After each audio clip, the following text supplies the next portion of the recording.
Hello, everyone. This is Annie Cartwright. I'm one of the attorneys in Husch Blackwell's education group. We're excited to give today's presentation on buzzing issues in student finance. Before I start, I'd like to cover a few housekeeping items. At the bottom of your audience console are multiple application icons for use during the program. I'll highlight a few of them for you. If you have any questions during the webcast, please submit them via the question box. We'll try to answer all questions during the webcast, but if we don't have time, we'll do our best to respond by email or phone call later. We really appreciate audience participation and encourage you to submit your questions. If you have any technical difficulties, please click on the help icon. It has a question mark and provides information about common technical issues.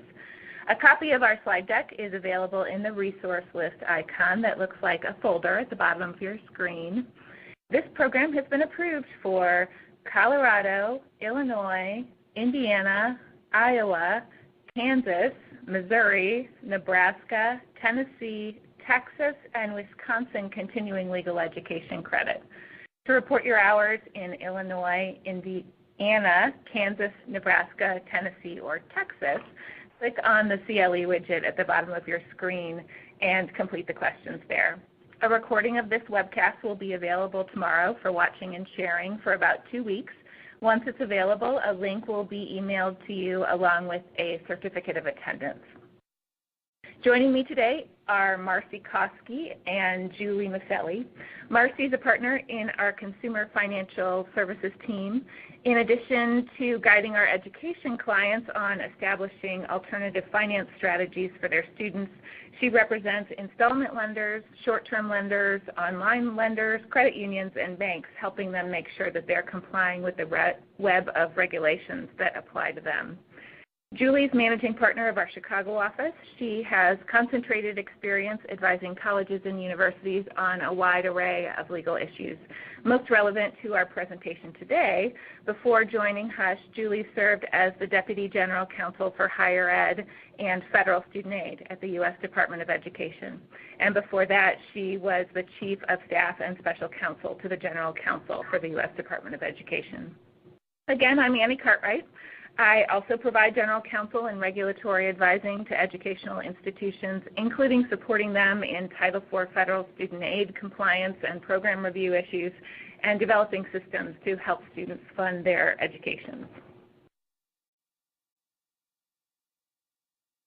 To set the stage, we have noted that most of our participants today are institutional leaders from outside the financial aid office. And as much as the three of us can nerd out on talking about in-the-weeds financial aid issues, we've noticed that those aren't always the most engaging issues for a broader audience. So we're going to cover a range of hot topics in the area of student finance with an emphasis on policy considerations tied to them. First up, I am going to talk about need in admissions. We're going to start you off with a poll question to make sure everyone's awake. Does your institution consider an applicant's need or request for financial aid when making application decisions? Admissions issues have been in the spotlight a lot lately, in case you hadn't noticed, most brightly in the scandals tied to things like a Louisiana prep school that falsified records to help their students get into colleges, a kickback scheme in which a registrar took money to alter student records to make it look like they qualified for in-state tuition, and of course, allegations of criminal activity tied to bribery and falsified records in the Varsity Blues matter. These issues have stirred a bit of discussion about the roles of student finances in admissions decisions. This is largely an issue for more selective institutions, and we won't spend a lot of time on it, but we have gotten a lot of questions, so we're going to spend a minute on it. So about 60% of you say you do not consider need in financial aid decisions, and about 7% of you say that you do consider need in admissions decisions. The bottom line is it's not illegal to consider an applicant's ability to pay in making individual admissions decisions, but know that concerns have been raised about whether doing this, whether admitting applicants tied to donors or alums or other privilege violates nonprofit requirements, People have raised questions about whether institutions that accept federal student aid dollars should be allowed to give preference to applicants who can pay to play, and whether considering need and admissions aligns with institutional nonprofit missions. Some considerations. For those institutions implicated in the Varsity Blues scandal, the U.S. Department reportedly sent letters to them requesting information about their admissions process, and it indicated it was conducting a preliminary investigation into whether those institutions were sticking to requirements for administering federal student aid programs. The letter didn't specify, but we suspect that the department is focused on misrepresentation provisions of federal student aid programs. In your program participation agreement, you've all promised not to make misrepresentations, particularly with regard to administering aid. Notably, the borrower defense to repayment regulations, which Julie's going to talk more about later, provide that students can seek to have their student loans discharged, putting their schools on the hook to some extent for repaying those loans based on misrepresentations. And the regulations do not qualify the term misrepresentations. It doesn't require that they be intentional or that they be material in order for loans to be discharged. So with that in mind, it's a good time to review the representations you're making in your admissions website and your admissions publication, your training for admissions staff, and consider whether you're being as accurate as possible, particularly with regard to statements about considering need in admissions. From an institutional policy perspective, if you are need aware, look at how need awareness plays into your application process. For example, at what point are admissions officers aware of requests for aid or need for aid? And note that there's been a concern that there may be a tipping point where tuition-dependent institutions may be bolstering non-need or merit-based institutional aid with tuition that's paid for by students who have federal grants or federal loans. Arguably, this would be at taxpayer and needy student expense, even where the recipients of that institutional aid haven't been found to have need under traditional analyses. Lawmakers have been quick to try to address these concerns. Squarely addressing them, there's a bill pending in California that would prohibit certain preferences for legacies or children of donors, and there's a federal bill pending that was introduced at the beginning of April, very quickly after the Varsity Blues scandal was released, that would fund grants for institutions to do equity audits. The audits would look at gaps in student outcomes on a number of data points, but also including income and admissions policies and financial aid processes. So this may be a good time for your institution to take a look at those processes with an eye towards potential upcoming legislation. We'll be keeping an eye on all of these developments as they progress or they don't progress through the legislators. But turning to access and affordability issues in addition to admissions, there's a call for us to find ways for students to fund their education, particularly where federal student aid isn't meeting their need. So I'm going to turn it over to Marcy to talk about one of those options, institutional loan programs. Thanks, Annie. Good afternoon, everyone. We're going to start off with a poll question. Specifically, we are curious how many of you on this call have an institutional loan program?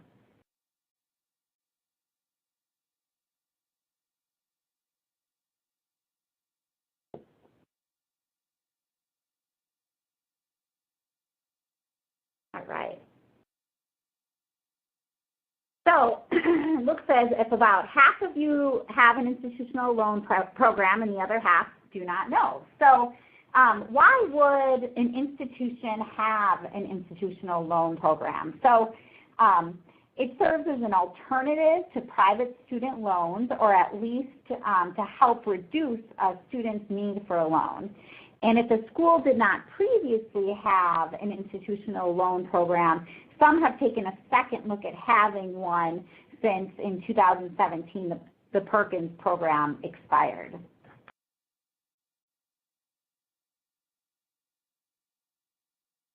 So if you have an institutional loan program, what are the applicable laws to that program? Well, I'm here to tell you that there are many of them.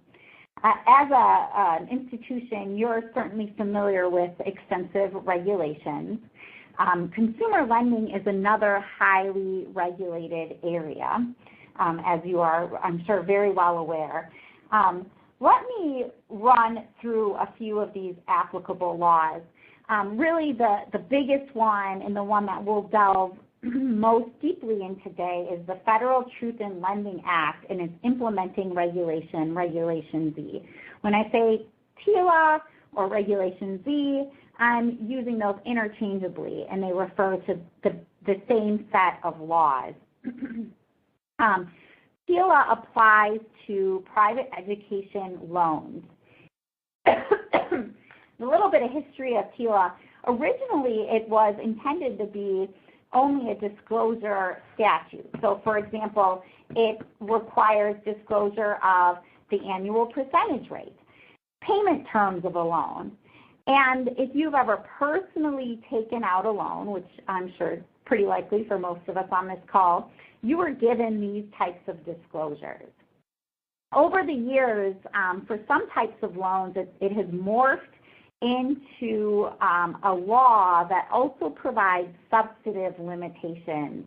So, for example, home mortgage loans, in addition to requiring certain disclosures, there is also substantive limitations placed on the origination and servicing of, basically the origination of those loans. For student loans, however, the provisions generally relate to disclosures. That is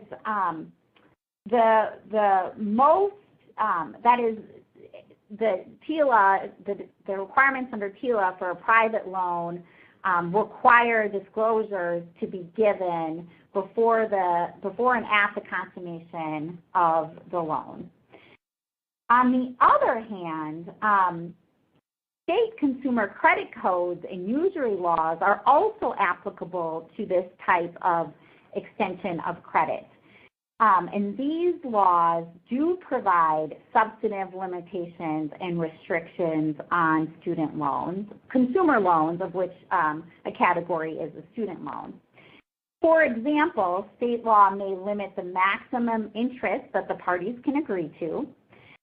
State law may also impose limitations on, for example, delinquency charges or insufficient funds fees, like whether such fees may be assessed at all, and if so, when, at what amount. These are just examples of the types of areas in which state law may regulate. Importantly, state law may also require the institution as a lender to be licensed under a specific consumer credit statute to make a loan to a student. The institution, if such licensure is required, would also be subject to oversight by a state agency, which is typically the state's Department of Financial Institutions. Although I'll dive more deeply into TILA, what state laws apply is not a topic that we will delve into today, but it's something that I wanted to highlight for you as you administer your program, if you do have a program already, or you are considering developing a program. I really cannot stress, even though it's not a big topic here, how important it is to check the applicable state laws in designing your institutional loan program. Most state laws have a private right of action under them, so you could be sued for a violation if you didn't comply with the state law, or you could be subject to an enforcement action by a state regulator for not complying with that law. Also, something to consider is what state law is applicable. Is it the state where you are located, or is it the state where the student is located, if not the same as where you are? Before we move on, other laws that we won't take a deep dive into in this webinar, but that could be applicable, would include, for example, the Fair Credit Reporting Act, if a credit report is used to determine the creditworthiness of the student or cosigner.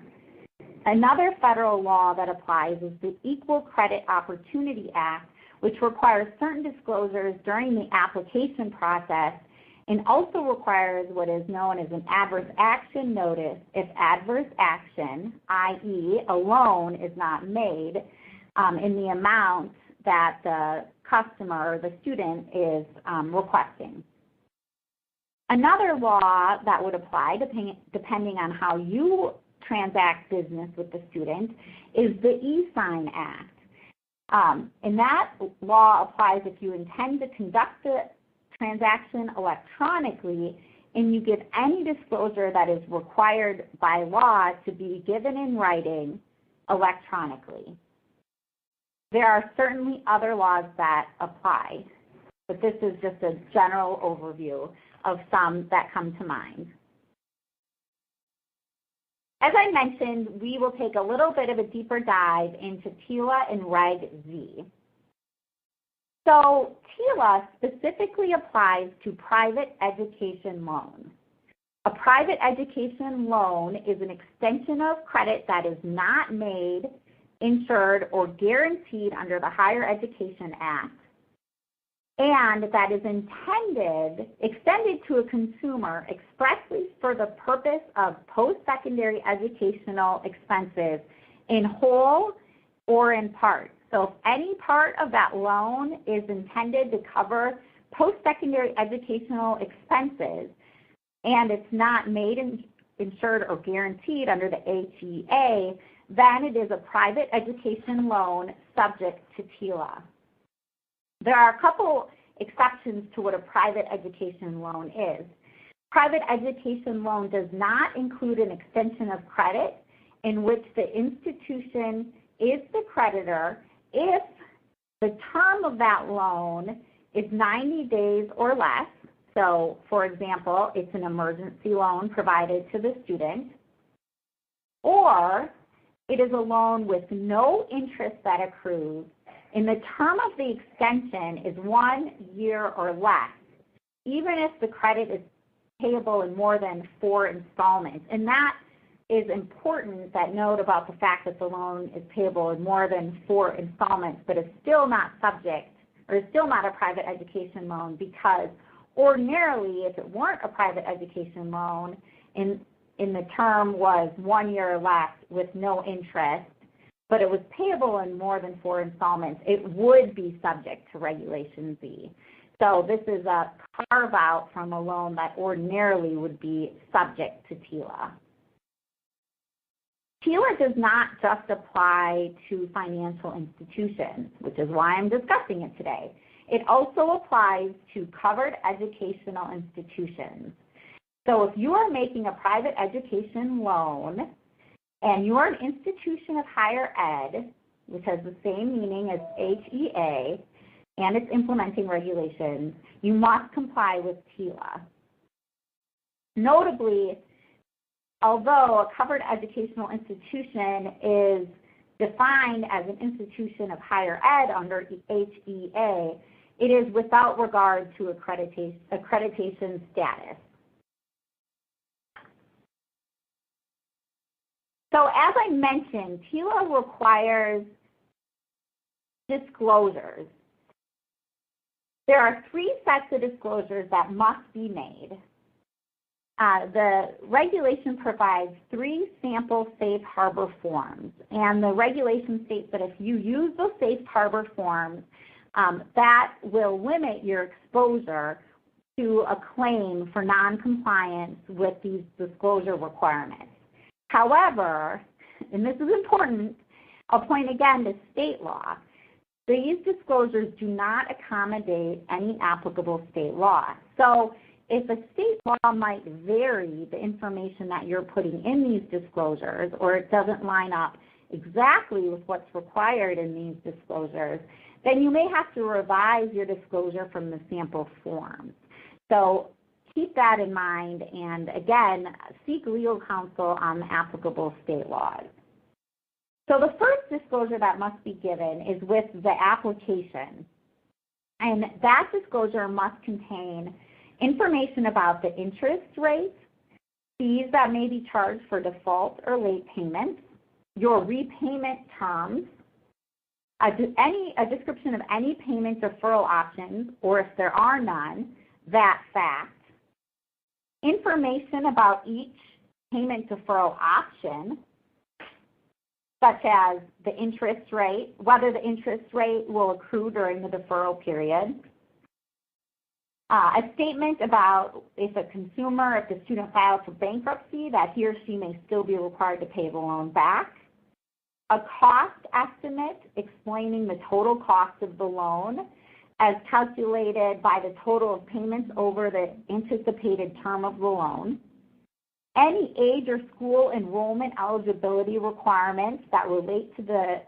student or the cosigner, alternatives to private education loans, a statement that if the loan is approved, the term of the loan will be available and will not change for 30 days, an information statement that before the loan may be consummated, the student must complete a self-certification form and submit that form to the creditor. So that's at the application stage. Once the institution approves the extension of credit, another disclosure must be given. And this disclosure is much of the same information that is included on the application disclosure, but instead of, for example, an example of cost estimates, the information must be tailored to the loan that will be extended. So it must include the term of the loan, which under the regulation is defined as the period during which the regular scheduled payments of principal and interest will be due. It must include the payment deferral option chosen by the student, any payments required while the student is enrolled based on the deferral option selected by the student, and the amount of any unpaid interest that will accrue while the student is enrolled at the school. That's not the last disclosure, however. Then there is what is termed the final disclosure. And the final disclosure must contain, again, much of that same information, but this would be, again, specifically tailored toward the loan that is being provided. And it must include a notice of the student's right to cancel, which is a period of 3 business days. And the student can cancel that loan without penalty at any time for those 3 business days.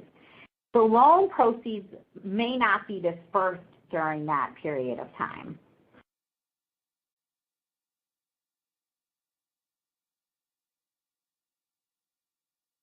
So when do these disclosures have to be given? And again, this can get a little tricky depending on your intended or your actual procedures. First, application disclosures. The question here is, what do you do when the application is the FAFSA? Regulation Z does not answer this question. We think, depending on your intended or actual procedures, it could be reasonable to send it with the award notification letter. On the other hand, we think the approval disclosure could also be sent, maybe in conjunction, or in lieu of that, potentially consider whether it could be in lieu of the application disclosure at the time that the award notification letter is sent, because the institution may have already approved the loan. Our biggest advice regarding the timing of these disclosures, the application and approval disclosure, is to seek legal advice, specific legal advice on your specific operations. The final disclosures must be given after the loan has been accepted by the student. And the regulation does not address the difference between acceptance of the loan and consummation of the loan. So if the student comes in and agrees to the loan and signs for the loan, that could be considered acceptance of the loan. Could also, I suppose, be considered acceptance of the loan if the student comes into your financial aid office and says, I would like to accept this loan. Again, seek legal advice on your intended or actual procedures. I want to point out that before consummation of the loan, you must obtain a self-certification form from the student. This form, there's a form that's been produced that you can use. It must contain, in addition to information, other information, it must contain the cost of attendance minus the estimated financial assistance for the period of the enrollment covered by the loan.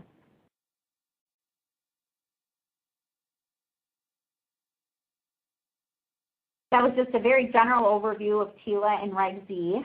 There is quite a detailed statute and law, but that kind of gives you an idea of what its general requirements are for private education loans.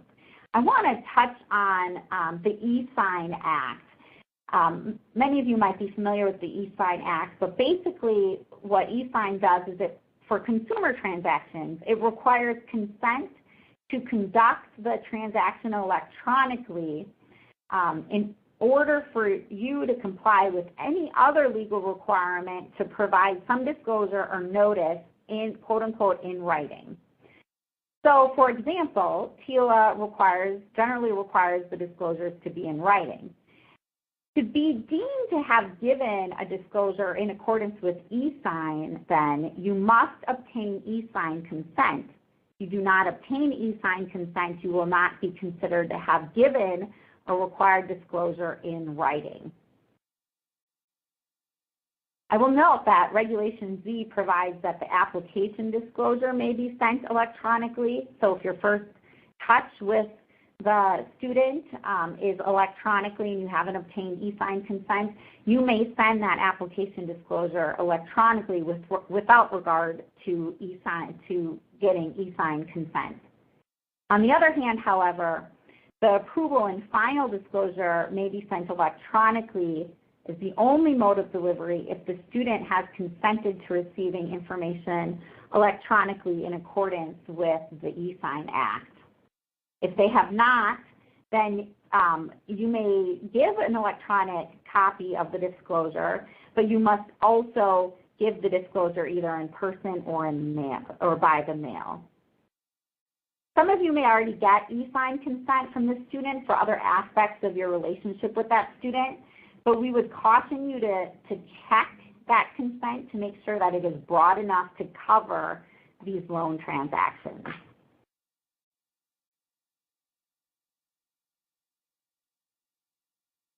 So, consumer finance laws, including the Truth in Lending Act, certainly provide traps for the unwary. TILA is very technical, and there is risk, I think a lot of potential risk for violating the law. One thing that you may want to consider is including an arbitration provision in your loan agreements, and this would remove the risk of a class action. You would have to prepare it so that it would remove the risk of a class action, to require arbitration of a dispute instead of going to court. The pros to such approach would be that many times, but not always, arbitration is more streamlined. Many times there's less discovery and less overall attorney fees that you have to pay for your own defense. It is also outside of the court docket, so it is more likely to be confidential and could reduce the chance for example, negative press. There are some cons to arbitration.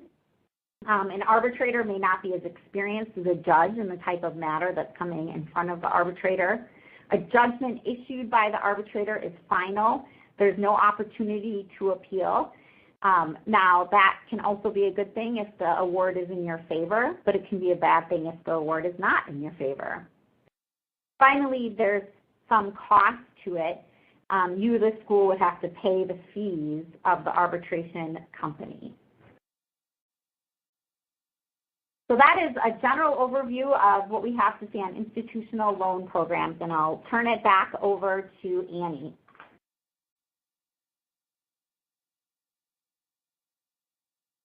Thank you, Marcy. Next up, let's take a look at another option for supplementing student funding that's coming into the spotlight, income share agreements. And you may be sensing a theme in our poll questions.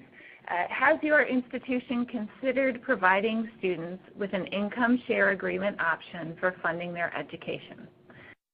I think we're seeing that, like institutional loan programs, these are somewhat risky programs, but they can also be really great options for students, especially where students don't have a lot of other choices. Let's see. Looks like 31.3% have considered ISAs but don't have a program in place, and a number of you haven't explored this issue yet. And this is really an emerging type of program. We're just starting to get questions around the edges, and we haven't encountered a lot of institutions who've forged ahead yet. But I think we're going to see more as time goes on. So what is an income share agreement? It's a financial arrangement, a contract, where an individual or an organization, it doesn't have to be an institution of higher education, gives a fixed amount of money or tuition payment to a student who agrees to pay back a percentage of their income when they leave school. Because these are, at least at the moment, simply contracts, the parties can define their terms pretty much however they want within the regulatory framework. So we often see the percentage seems to be falling around the 5 to 15% of gross income seems to be the trend, as opposed to taxable income or discretionary income. Income can be defined in a number of different ways. It often excludes non-earned income like inheritance or capital gains, or this is curious to me, even lottery winnings may be excluded from your income share agreements, although I would hope that if I won the lottery, I would immediately pay back any money someone had given me to fund my institution. They're for a fixed number of years. Generally, the fixed number of years are shorter for shorter-term programs. For example, we see a lot of coding boot camps use these, and their payback time may be about 3 years. And then we're seeing a longer payback time ranging around 10 years for more traditional programs. Really, the consistent defining characteristic distinguishing these from loans is that they don't charge interest. Conceivably, you could have some interest terms, such as for periods of voluntary unemployment, but in general, we're not seeing interest paid on these. The higher amounts get paid back, the higher someone's income is. They have income thresholds, so those are floors where no payment needs to be made. So if you make below a certain amount, you're not paying anything. And sometimes there are ceilings, where income above the ceiling doesn't count when calculating repayment amounts. They tend to address periods of unemployment, often containing different provisions for voluntary versus involuntary unemployment. Sometimes they carve out time for stay-at-home parenting or family care. And they generally provide grace periods after leaving school and other potential pauses or deferment type arrangements. We see capped repayments. Caps can be as low as 100% of the amount that was funded, or the tuition that was given, or the principal. The caps can go as high as 2 or 3 times principal. That seems to be where they're more commonly landing in the few arrangements that are out there now. Also, we see prepayment options, where you can pay a certain percentage, say 200% of your principal, and buy out early of the arrangement. And another key provision here is non-interference. It means that once you're out of school, it can't be dictated which career path you're going to follow. If you graduate from law school, you can't be forced to be a lawyer. And this is an important consumer protection. It's a response to the concern that these could be characterized as indentured servitude arrangements, or also backed by the 13th Amendment. We don't want to get students into any sort of arrangement where they are forced to work to repay any money that they've borrowed.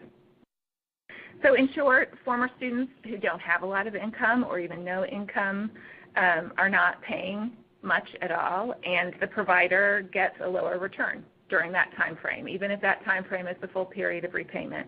And the higher a student's income goes after they're out of school, the higher the monthly repayment amount, and the provider makes more money, sometimes often considerably more money than they originally paid out.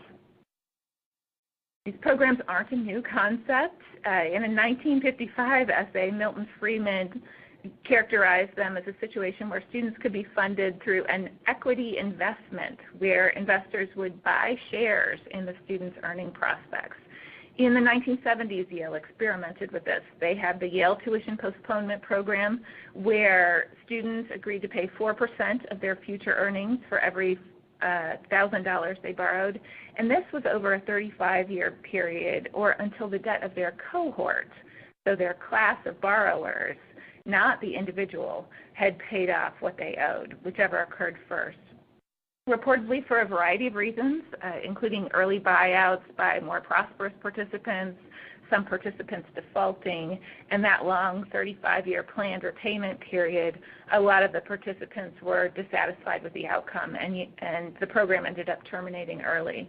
But modern income share agreements are taking a few lessons from this early initiative. Notably, newer ISAs rely on individual rather than group repayment measures, and they have shorter time frames that are a lot more aligned with traditional student loan features.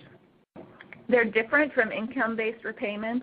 Income-based repayment and other forms of what's called income-driven repayment have been available for federal student borrowers since 2009. This kind of plan caps student payments at a percentage, so 10 to 20% with a little nuance in there, of their discretionary income as opposed to their gross income for an extended period of time. For example, under IBR, the balance is eligible for forgiveness after 25 years. But unlike income share agreements under income-driven repayment plans for loans, ISAs generally don't accrue interest again, so the principal isn't added to during periods of suspended payments. There are a number of benefits to income share agreements, which is why I think it's piqued so much interest. They limit some risk to student participants. Students don't need to find higher-paying jobs to prevent their principal from growing or to just be able to live while making principal payments. It lets them take lower-paying public service jobs. Typically, the pauses that they provide, again, you're not accruing interest, so they allow more flexibility in lifestyle and life choices. Income share agreements provide options to meet gaps in federal funding. They're often marketed not as an instead of federal student aid, but a supplement where federal student aid isn't available. So they can assist students with unmet need where they're not qualifying for federal student aid that really meets their full cost of attendance or their actual cost of supporting themselves and their family. They can function where students or programs are ineligible for federal student aid participation. For example, Colorado Mountain College launched a program in 2018 with the specific goal of funding undocumented students. So they have a pilot program aimed at DACA students who would not otherwise qualify for federal student aid. It's becoming more popular, as I mentioned, for programs that don't qualify for federal student aid, like coding boot camps or certificate programs. And the ultimate cost of these can be lower than federal Parent Plus loans or certainly private loans, which can be an expensive and difficult option for students. They're also lauded as aligning interests in a positive way. Schools, either as providers of ISAs or beneficiaries of the funds offered by third-party investors, are encouraged to offer programs that create workforce-ready graduates. They're incentivized to prepare students and get students through a program that will allow them to get a job so they can enter into these agreements so the schools can keep benefiting from the income share agreements. And this is in contrast to federal student aid programs that have been criticized a lot lately because schools don't bear a lot of risk of students defaulting at the moment. Speaking of risks, there are risks to income share agreements, and some of them are quite significant. A lot of people worry about the potential for predatory income share agreements, thinking that desperate students can make poor decisions. I'm sure that's the case in some circumstances, and income share agreements have been criticized for really maybe not taking as much care as they should in making sure that consumers are protected. A lot of income share agreements provide that high earners are subject to a repayment cap that is a whole lot higher than the amount they originally receive, and that can be characterized as an unwelcome progressive tax on them despite the benefits that they've received early on. And at present, income share agreements are often only offered to students in limited programs that have higher income or employment rates. So these tend to be, not surprisingly, business programs or engineering programs. and the ISAs can be more generous with those students, and the fear being that this is going to drive institutions and students to abandon programs that are not as financially viable but still very important to our society and very important to learning and civil discourse. And there's a comment that sometimes it injects the opinion of industry or investors too much into the administration of schools. And the issues that your friendly neighborhood lawyers worry about the most is that there is really a regulatory void here. Right now, we don't have authoritative guidance on permissible boundaries for these programs, unlike the federal student aid programs that have regulations through the roof. Some of these situations could be characterized as loans or consumer credit programs, the kind of programs Marcy was talking about, particularly where you have a state with broad consumer-friendly definitions for their lending and consumer protections. And so they're implicating all sorts of regulatory concerns and needs to provide certain disclosures and take care in drafting. Depending on their terms, some of them could be interpreted as meeting the definition of other highly regulated financial products like securities. Overall, we have these developing programs that are really square pegs trying to fit into existing state student finance regulation. For example, in New York, schools may not charge different amounts to students in the same programs, and this could be applied to stop income share agreement providers from collecting different amounts from students in the same program based on their income, which really busts the whole income share agreement model. It's worth noting that a lot of the regulations that could govern these types of arrangements have really stiff penalties, like statutory damages for each violation or treble damages. So the risks are not low, but depending on your risk tolerance and how carefully you structure them, schools can still quite reasonably decide to proceed with offering income share agreements. For example, Purdue has really been a groundbreaker and widely publicized groundbreaker in this area. In their program, notably it's offered by Purdue Research Foundation, so not by the university itself. The university has shifted in this way some of the risk of the program to the foundation as opposed to the university itself. For now, the program is limited to certain full-time students. The terms vary by student. For example, it's dependent on expected income and the program the students are in. When Purdue awards aid, the income share agreement is treated as if it's a private loan for purposes of determining whether the student's need is being met. And participants do have an option of early repayment. In this case, they can repay 2.5 times their principal if they are high income earners, or if they win the lottery, they can get out of this arrangement early. Another interesting example is the University of Utah. It has just launched a new program called Invest in You, and they have a reportedly very interesting program. They have debt-averse students. So the students are not wanting to take out student loans, so they will stop their education and work until they can afford to go back to school. And we all know if you stop and go to work, you're a lot less likely to complete your program. So they're trying out this program. It's not structured as a debt, so the university is thinking it may be more appealing to students who are debt averse.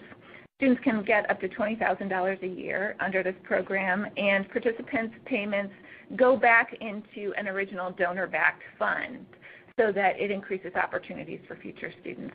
This has a lower repayment cap than Purdue's, with a maximum repayment of double the amount that's originally provided. What if you want to take the risk of the unknown and push forward with an income share agreement?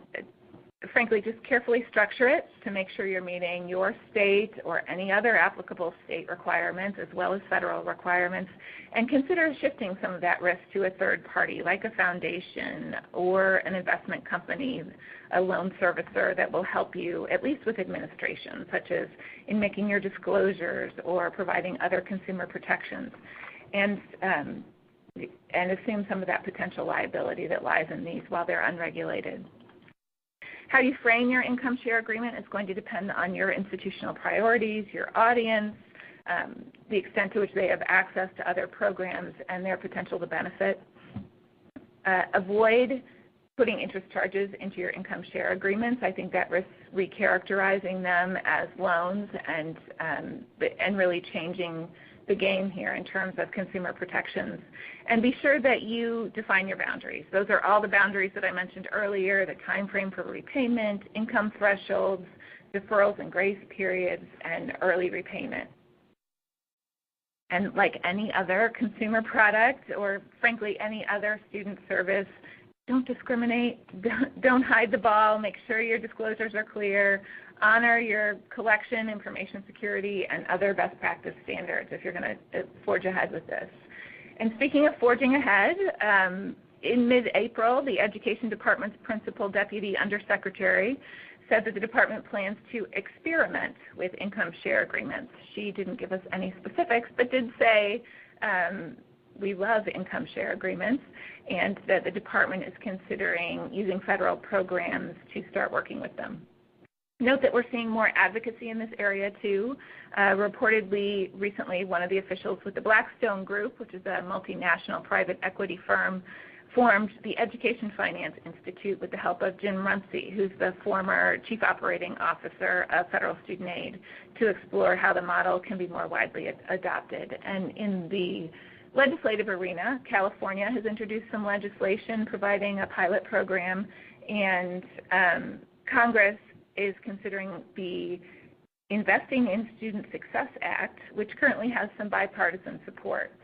The proposed legislation preempts state laws, which would be a big plus for your lawyers who want some clarity around this issue. It sets a minimum income threshold of $15,000 in income for repayment and provides some of those other protections we talked about earlier. So as you think about whether an ISA program is right for your students, look at these proposals for guidance as to what may be expected, and we will continue to monitor them. Speaking of monitoring legislation, I'm going to hand it over to Julie to give us a legislative and regulatory update. Thank you.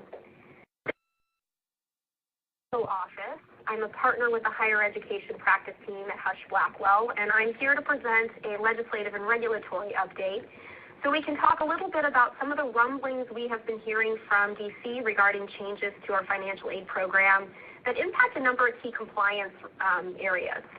Why don't we start with a brief refresher on the Higher Education Act and reauthorization? I think that's a good place for us to begin. The Higher Education Act, as all of you know, is the most comprehensive higher education law that governs the Title IV student aid program and a number of key compliance requirements, among many other things. The law was last reauthorized in 2008, and it was set to expire in 2013, and it was simply extended. So we've been waiting for over a decade for this law to get a refresh. We have, though, seen over the last 10 years or more a number of attempts to reauthorize the law. Most notably, in December 2017, House Republicans introduced the Prosper Act.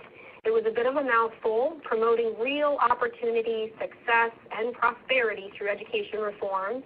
It was approved in the committee, so it got a lot further than some other bills that had been presented before, but it never got an official House vote. So where are we on reauthorization now?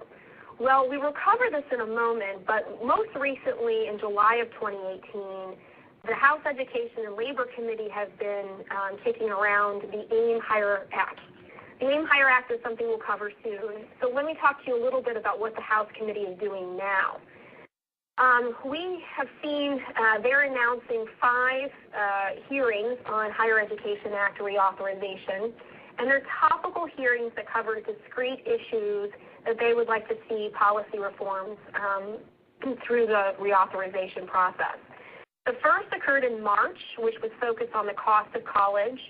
The second occurred in April, which focused on accountability to better serve students and taxpayers. There's 3 upcoming hearings, but they have not yet been scheduled. As you can see, another one focuses on the cost of non-completion. We have one focusing on the role of community colleges, historically black colleges and universities, and minority-serving institutions.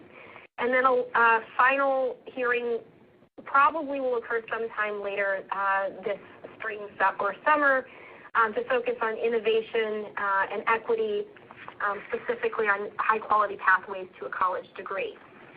In addition to the topical hearings, the committee has held a full committee hearing It was held on April 10th, and that was specifically to examine policies and priorities of the Department of Education. Notably, Secretary DeVos spoke, and this received a lot of media attention, as you may remember. Of course, the Health Committee on the Senate side that oversees education is working its own parallel track. That committee has had 3 hearings already focused on Higher Education Act reauthorization. The first one was held in March about simplifying the FAFSA, that is the free application for federal student aid. There was a second hearing addressing campus sexual assault that occurred at the beginning of April, and then midway through April we had another one focusing on accountability. The Health Committee is going to hold a total of 5 hearings, yet the remaining 2 are not scheduled. We anticipate, though, that these are going to be focused on some priority issues for Senator Lamar Alexander, who chairs the Senate committee. Specifically, we think we'll see a hearing on better data versus privacy, and then another one focused on the use of Pell Grants to aid short-term training, such as short-term certificate programs or short-term courses, which would be a significant policy change or shift for the way that Pell Grants are used. I told you earlier we were going to talk a little bit about the AIM Higher Act.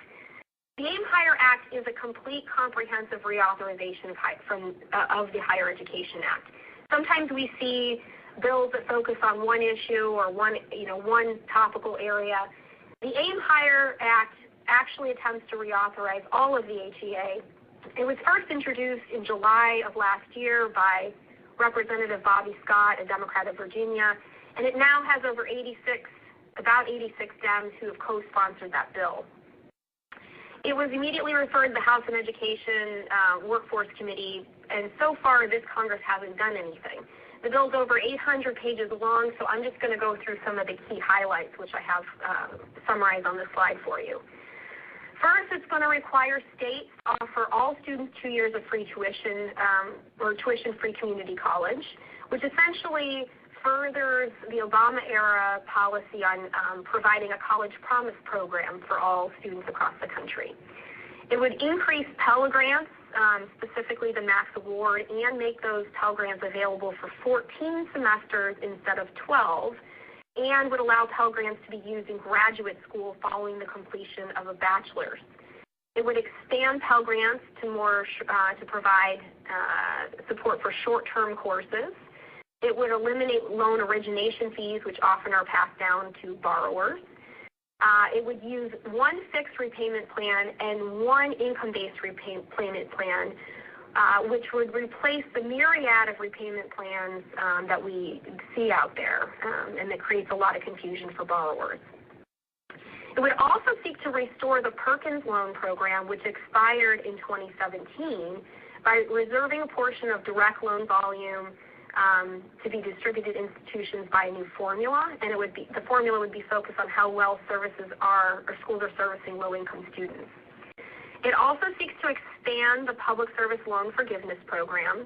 It would modify the cohort default rate, and this is a significant one because it would create a new adjusted cohort default rate for institutions to comply with, which is more stringent than what we have now.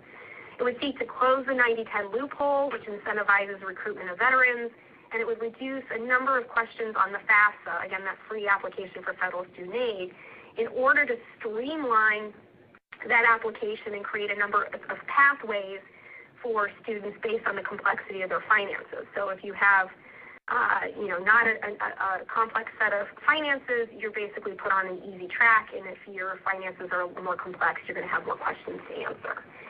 So that was a comprehensive bill proposed in the House last year. Of course, there's other pending legislation that we're watching, and a number of these do focus on specific topics. You can see the smattering here, and these acts seek to do things from anything from codifying gainful employment and borrower defense rules, which we're going to talk about in a moment, to simplifying student loan repayment systems and expanding Pell.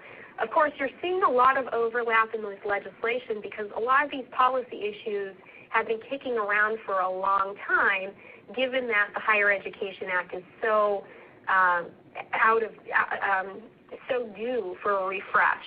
these have been issues that have been considered and explored by members of Congress for a long time. So I want to turn now to a little bit of our regulatory update. Many of you are already familiar with the gainful employment regulations. And just as a reminder for any of you who are maybe new to gainful employment or asking whether or not your institution has some of these programs, the GE rules were an Obama-era rule that sought to use a program's debt-to-earnings rate by its completers as a measure for quality and essentially as a gatekeeper for Title IV aid. So it set a floor that institutions had to demonstrate that their GE programs were able to meet based on the income of their completers against the debt of their completers. This administration has sought to rescind those gainful employment regs, and that wasn't anything that was a surprise. The Trump administration for a long time has said that it wanted to revisit these Obama-era rules. But in August of last year, it actually issued a notice of proposed rulemaking to rescind the rules, and comments were due in September of last year. For those of you who are paying attention, you know that the department received over almost 14,000 comments, again, almost 14,000 comments. And a number of the key comments, for instance, by organizations like ACE or other higher education entities, suggested that the department revise the gainful employment rules rather than fully eliminate them. What we were waiting for were final rules that we were expecting the department to publish before November 1 of last year, which is a key deadline. Had they published the rules by November 1, those final rules could have been effective by July of the following year. And unfortunately, the Department of Education missed that deadline, and so right now we're sort of in a limbo trying to figure out if they're ever going to issue final rules and when those could become effective. Essentially, with the department having missed that November 1 deadline, here's where we're at. Right now, one key aspect of the Department of Education's ability to collect the data that allows it to evaluate for compliance and enforce the rule is a data sharing agreement between the Social Security Administration and the department, which provides that income data that they need in order to calculate the debt-to-earnings rate. That lapsed in May, and so as a result, the gainful employment rules are not being enforced. And what we understand at this point is that there's no effort underway to revisit that agreement, and so we're sort of in a holding pattern, and many of these rules essentially are not being enforced. In the meantime, the department also solicited some input on another aspect of the gainful employment rule, which was the disclosure template. For those of you still sort of getting up to speed on GE, in addition to the debt-to-earnings rates, which were, again, setting a floor for Title IV eligibility, the GE regulations also established a number of disclosure requirements which required institutions to publish information about key features of their GE programs for the benefit of those prospective students who might enter those programs. There had been a template that the Obama administration had put out, and over time, the Trump administration had been looking to revise that template. The proposed template would remove all but 3 categories of Obama-era disclosure requirements, which would include program length, program costs, and whether the program met licensure requirements. The department has also sought to remove things like percent of students graduating on time, average debt, average loan payment, job placement rates, and field students get jobs in, all as they relate to that particular program. Comments were due in March of this year.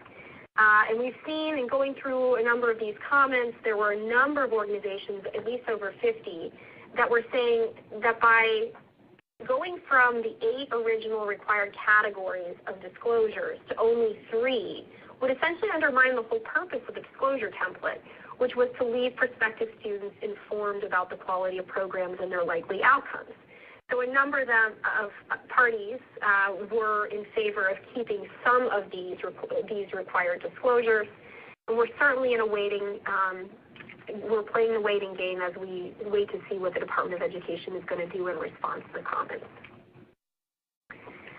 The other area I wanted to focus in on from a regulatory perspective is the borrower defense rules, or the borrower defense to repayment rules. So you may have here BD or BDTR. Those rules, again, another Obama-era rule that established claims for borrowers who felt aggrieved by their institution to seek a discharge of some of their federal loans. Essentially, the rules were intended to protect students from bad actor schools who were either misrepresenting likely outcomes or potentially even engaged in some form of fraud. It essentially put a backstop in place so that borrowers could seek relief if they weren't able to pay back their loans and there was some kind of mischief behind the reason for that. The department neither approved nor denied any of these relief claims that accumulated from June to December of 2018. So as a result, they essentially stopped enforcing the rule and stopped considering these claims, and we have over 150,000 pending claims right now before the department. In July, the department proposed revisions to the borrower defense rules, and they received over 30,000 comments, and that was in August. And they also had some litigation that they had to deal with, which was essentially pushing the administration to start enforcing the rule. And the court in October of last year upheld the rule. So we are at a place right now where, again, the department is responding to the comments. They also missed the deadline of November 1 to get final rules out the door so they could be effective by July of next year. So we're in this holding pattern.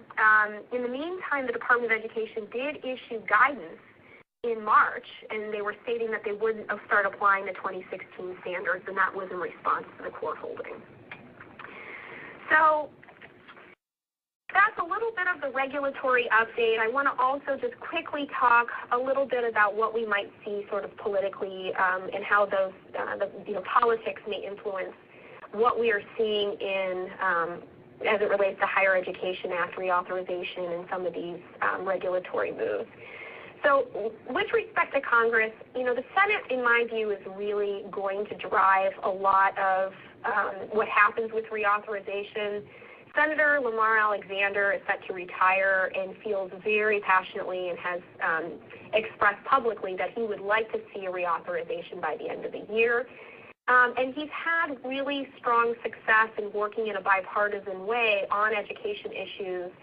And Senator Murray it sort of sees things the same way. So those, to me, are the two senators who will likely be leading the effort on Higher Education Act. They are the ones that are at the forefront of the conversations now, and they are the ones that have a relationship. We'll be trying to build some kind of bipartisan bill that could go to the Senate potentially as early as the summer. The one sticking point I will highlight, you can see some of their proposals and some of their key issues here on the slide. But I think the one sticking point that we need to be aware of is that Democrats have been really supporting a tuition-free or debt-free college option, particularly for 2 years of community college. And what we're hearing so far is Republicans are unlikely to support that. So if we're going to see a bipartisan bill, there's going to have to be some agreement on that key issue. I think that's the one sticking point we may see. Another factor to contend with as to what might disrupt the progress on the Higher Education Act reauthorization is, frankly, if we're already in full swing for election season, it is very possible that reauthorizing the HEA by the end of the year may not be realistic. But I'll give you a few predictions that you can hold me to or laugh at me as we see how this unwinds down the road. But before I do, let me first just highlight that it's not just Congress who's driving some of what might be in a Higher Education Act reauth. In fact, the President and the Secretary of Education have put out some ideas around HEA that they would like to see. Their policy proposals would like to set some limits on loans, and they're specifically targeting the Parent Plus and Grad Plus programs. So if your institution relies heavily on Parent Plus or Grad Plus, you should be aware that there is some interest in seeking some limitation on those types of loans. They would like to end public service loan forgiveness and instead allow for forgiveness after 15 years just to make it perhaps a more streamlined and easier approach. They're also interested in seeing an overhaul to the accreditation process, and they would like to end the differences and dichotomy between regional and national accreditation.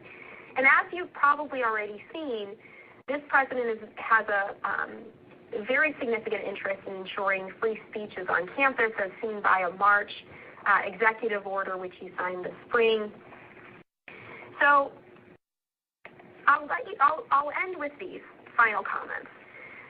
All of the developments we've talked about have some special meaning for me because before I joined Husch, I was working actually with the last administration on a number of these reforms.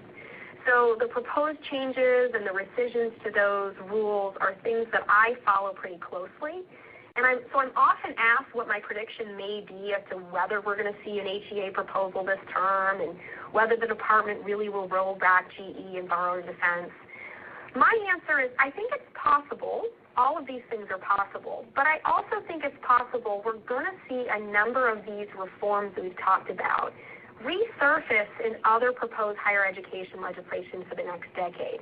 If some progress is made, if some of HEA is reauthorized, to me, whatever's left on the table is going to be fair game for the future policymakers that come down the road. So I think it's safe to say we need to stay up to speed with all of these proposals because they really impact our efforts to ensure compliance, and I want to make sure we're not surprised when one of them finally gets traction. So I'm going to take a quick pause there and turn it back to Annie in our Kansas City office. Thank you, Julie. I see that we have run over, so we have some questions. We will do our best to get back to all of you after the webinar by email or phone call. Thank you for joining us for our program today. We hope the information we provided was helpful to you and to your institution. If you haven't already, please click the survey icon at the bottom of your screen and complete the short survey.